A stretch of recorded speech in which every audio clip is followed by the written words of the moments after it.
አሜሪካ ለቀጣይ ጦርነቶች ያላት የጦር መሳሪያና በተለይም የሚሳኤል ብዛት ይፋ ተደርጓል። ይህ ደግሞ ለኢራን እና ለሌሎች አሜሪካን ለሚገዳደሩ ኃይሎች ግልጽ መልእክት ነው ተብሏል።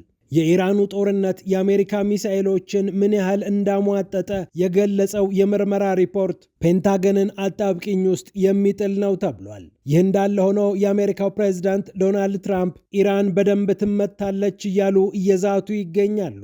የባህረ ሰላጤው የትብብር ሀገራት ደግሞ በባህር አካባቢ የጀመሩት ወታደራዊ ልምምድ ቀጣዩ ጊዜ ከባድ እንደሆነ አመላካች ነው ተብሏል። ወደ ዩክሬንና ሩሲያ ጉዳይ ስናመራ ዜሌንስኪ አሁን በሩሲያ ቁጥጥር ስር የምትገኘውን ግዛት ከአቅሜ በላይ ሆናብኛለች ብለዋል። በግዛቲቱ ተስፋ እንደቆረጡና አሁን የመንግስታቸው አጀንዳ እንዳልሆነችም አመላክተዋል። ሰው እንዲሞትብን አንፈልግም ነው ያሉት የዩክሬኑ ፕሬዝዳንት።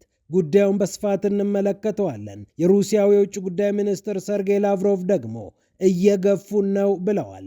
ይሁንና የሚፈልጉትን ነገር አናደርግላቸውም ሲሉ አስጠንቅቀዋል።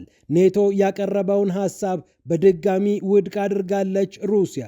ጉዳዩ ምንድነው? የምንመለከተው ይሆናል። ፒያሳ ኔትወርክን ስትከታተሉ ሁሉንም በጥልቀት ታገኛላችሁ።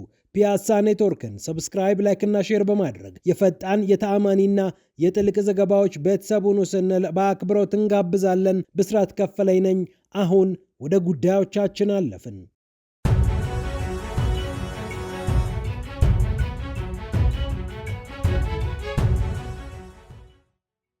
የአሜሪካው ፕሬዝዳንት ዶናልድ ትራምፕ ኢራን ጠበቅ ተደርጋ ትመታለች ብለው ዝተዋል።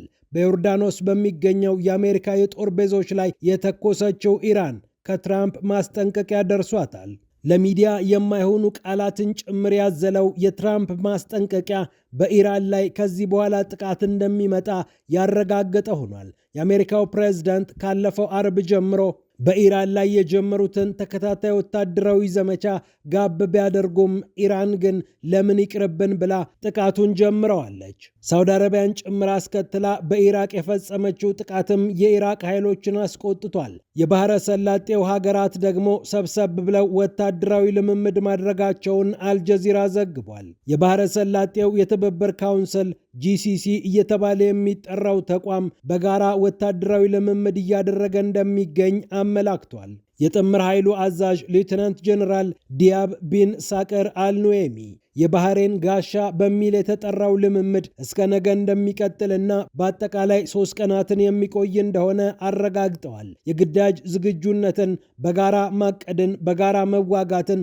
መሰረት አድርጎ ወታደራዊ ልምምዱ እንደሚቀጥል ነው የተነገረው። አሁን ላይ ያሉ አደጋዎችን ለማስቀረት የትብብሩ ሀገራት ወሳኝ ሚና እንደሚወጡም ጀነራል መኮንኑ አሳውቀዋል። ይህ ደግሞ የገልፍ ሀገራት በቀጣይ ከኢራን ጋር የሚገጥሙት ነገር ይኖር ይሆን የሚል ጥያቄ እንዲነሳ አድርጓል። ሳውዲ አረቢያ የገባችበት የገልፍ ሀገራት የሚሳተፉበት ጦርነት ደግሞ ይበልጥ እየተወሳሰበ በዛው በመካከለኛው ምስራቅ የሚነድ ሌላ እቶን እሳትን የሚፈጥር እንደሆነ እየተነገረ ነው። አሜሪካም ወዳጆቿ ሰብሰብ ብለው ኢራንን ቢገጥሙላት ደስታዋ ነውና እንዲህ አይነቱን ጥምረት ልታበረታታ እንደምትችል ብዙዎች እየገለጹ ናቸው።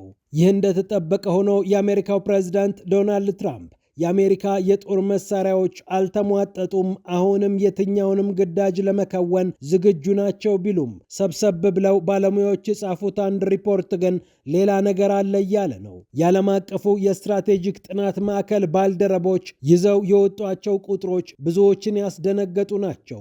በአሁኑ ሰዓት አሜሪካ 827 የፓትሪዮት የአየር መከላከያ ስርዓት ጠላፊ ሚሳኤሎችን ታጥቃለች ሲሉ 276 የታድ ባሊስቲክ ሚሳኤል ጠላፊዎችን እንደታጠቀች ነው ሪፖርቱ ላይ እነዚህ ባለሙያዎች ያተቱት። ሲኤንኤን ደግሞ የመንግስት ምንጮችም ይህንን ቁጥር በተመለከተ እውነትነቱን አረጋግጠውልኛል እያለ ነው።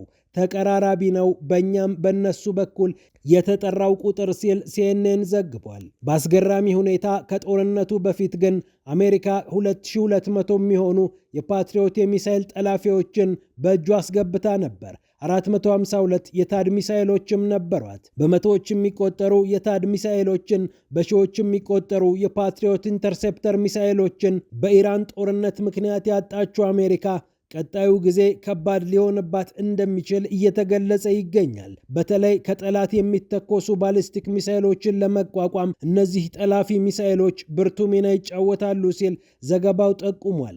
እያንዳንዱ በሚሊዮን ዶላር የሚቆጠርም ነውና በጥቅሉ በቢሊዮን ዶላር ሀገራቸው እያወጣች እንደምትገኝ አሜሪካውያን የፖለቲካና ወታደራዊ ጉዳይ ጠበብት እያሳወቁ ናቸው። የሀገሪቱ ጦር ኃይሎች አዛዥ ጀነራል ዳን ኬን በበኩላቸው ከዚህ ቀደም ይህንን በተመለከተ ለፕሬዝዳንት ትራምፕ ማስጠንቀቂያ ሰጥተው እንደነበር ኒውዮርክ ታይምስ እና አክሲዮስ መዘገባቸውም ይታወቃል። ትራምፕ ግን በአደባባይ ለግዳጅ የሚሆን በቂ መሳሪያ አለን ብለው ጉዳዩን አጣጥለውታል። ወደ ዩክሬን እና ሩሲያ ጉዳይ ስናልፍ ዜሌንስኪ በክራይሚያ ጉዳይ ተስፋ መቁረጣቸውን አረጋግጠዋል። ክራይሚያ በአሁኑ ሰዓት የኪየቭ ቀዳሚ አጀንዳ አይደለችም ብለው እቅጩን አንስተዋል። ከፎክስ ኒውሱ ሾን ሃኒቲ ጋር በነበራቸው ቆይታ ነው ፕሬዝዳንት ቮሎዲሚር ዜሌንስኪ ይህንን የተናገሩት። ዜጎቻችን ከእንግዲህ እንዲሞቱ አንፈልግም ያሉት ዜሌንስኪ በክራይሚያ ተስፋ መቁረጣቸውን አረጋግጠዋል። ምናልባት ለወደፊት የሚታይ ነገር ካለ እንመለከተዋለን ሲሉም ነገሩን ደፈንፈን ማድረግ ፈልገዋል። የፎክስ ኒውሱ ሾን ሃኒቲ ከዜሌንስኪ ጋር በነበረው ቆይታ በ2014 እንደ አውሮፓውያን አቆጣጠር ያጣችኋትን ክራይሚያን አሁን ምን ታደርጓታላችሁ? ጉዳዩን ወደ ጠረጴዛ ማምጣት ትፈልጉ ይሆን የሚል ጥያቄ አነሳላቸው። ነገሩ ያሳዝናል ወይም አያሳዝንም እንመለከተዋለን። አሁን ላይ ግን ብዙ ሰዎችን ማጣት እንደሌለብን አውቃለሁ። ይህ በጣም ጠቃሚ ነገር ነው። አሁን ላይ ብዙም አንገፋበትም ብለው የክራይሚያን ጉዳይ ተስፋ እንደቆረጡበት ተናግረዋል። ከዚህ ቀደም 1991 እንደ አውሮፓውያን አቆጣጠር ላይ ዩክሬን ስትመሰረት የነበረው ድንበር ሊከበር እንደሚገባ በተደጋጋሚ ያነሱት የዩክሬኑ ፕሬዝዳንት አሁን ግን በክራይሚያ ጉዳይ በተደጋጋሚ ሸርተት እያሉ ይገኛሉ። በቅርብ ጊዜ ውስጥ ክራይሚያን ብናገኛት ደስ ይለን ነበር፣ ነገር ግን ክራይሚያን ለማስመለስ የሚሆን የጦር መሳሪያና የሰው አቅም አሁን ላይ ስለሌለን ለጊዜው ጋብ ልናደርግ እንችላለን ብለው ስለ ዘመቻው ተናግረው ነበር። ከ12 ዓመት በፊት ሩሲያን የተቀላቀለችው ክራይሚያ እንዳሁኑ ብዙም ደም አፋሳሽ ባልሆነ ጦርነት ነው ሩሲያ በቁጥጥር ስር ያዋለቻት። ክራይሚያ ብቻ አይደለችም። የዶኔስክ፣ የሉጋንስክ እና የዛፖሪዥያ እንዲሁም የኬርሰን ክልሎች ከ4 ዓመት በፊት ሩሲያን እንቀላቀላለን ብለው በህዝበ ውሳኔ ማሳወቃቸው ይታወቃል። ዜሌንስኪ በመሬታችን አንደራደርም፣ ድንበራችንን እናስከብራለን ብለው በተደጋጋሚ እንደ ቅድመ ሁኔታ ጭምር ቢያቀርቡትም በክራይሚያ ጉዳይ ግን በተደጋጋሚ ተስፋ መቁረጣቸውን እያሳዩ ይገኛሉ። በመጨረሻም የሩሲያው ጉምቱ ዲፕሎማት ሰርጌይ ላቭሮቭ ሞስኮ የአውሮፓንና የምዕራባውያንን ጥያቄ አትቀበልም ብለዋል። ተኩስ አቁሙና ተደራደሩ ይሉናል። ይህንን የሚፈልጉት ዩክሬን ዳግም እንድትታጠቅ የኔቶ ቅጥረኛ ሰራዊት እንዲገባላት ለማድረግ እንደሆነ እናውቃለን። ይህንን ደግሞ ፈጽሞ አንፈቅድም ሲሉ ከታስ የዜና ወኪል ጋር በነበራቸው ቆይታ ላይ አንስተዋል። ምናልባትም በፈረንሳይና በብሪታንያ የሚመራ ጦር ዋናው ንግግር ከመጀመሩ በፊት ሊገባ እንደሚችልም ወይም የመግባት ፍላጎት እንዳለው ሰርጌይ ላቭሮቭ አሳውቀዋል። በናዚነት የሚታማው መንግስት እዛው እንዲቀጥልና ዩክሬንም ተጨማሪ መሳሪያ እንድትታጠቅ ራሷንም እንድታደራጅ ጊዜ የሚገዛላት ይህ ንግግር ፈጽሞ በእኛ ዘንድ ተቀባይነት የለውም። ለዚህ እየገፉን ይገኛሉ። እኛ ግን እምቢ ብለናል ብለዋል። የሰለጠንኩ ነኝ የሚለው ዓለም እኛ ላይ ተነስቶብናል ያሉት ላቭሮቭ የሩሲያ መንግስት ግን ራሱን ችሎ የሚቆም በሉዓላዊነቱ የማይደራደር ሁኔታ እየፈጠረ ይገኛል ሲሉም አትተዋል። ዩክሬን በዜሌንስኪ አማካኝነት በቅርብ ጊዜ ውስጥ የጀመረችው የ40 ቀን ዘመቻ በመባል የሚታወቀው ዘመቻም ይህንን ዓላማ ለማሳካት የታለመ እንደሆነ በተደጋጋሚ ሲነገር ቆይቷል። ዘመቻው ሩሲያን በአስገዳጅ ሁኔታ ወደ ተኩስ አቁም እንድትገባ ለማድረግ እንደሚፈልግም በተደጋጋሚ ተገልጿል። ዜሌንስኪ ረጅም ርቀት ተወንጫፊ ድሮኖቻቸውን በሞስኮ ዙሪያ ጭምር እየላኩ እንደሚገኙ ይታወቃል። ሩሲያ ደግሞ ዩክሬን የገጠማትን የጸረ ሚሳኤል እጥረት መሰረት አድርጋ ግዙፍ ባሊስቲክ ሚሳኤሎችን በአንድ ጊዜ እንደምትልክ ይታወቃል። ዜሌንስኪም በአንድ ጥቃት አንዳንድ ጊዜ እስከ 30 የሚሆኑ ትልልቅ ባሊስቲክ ሚሳኤሎችን ይልኩብናል፣ እኛ ደግሞ ይህንን የምንጠልፍበት መሳሪያ አሁን ላይ የለንም በማለት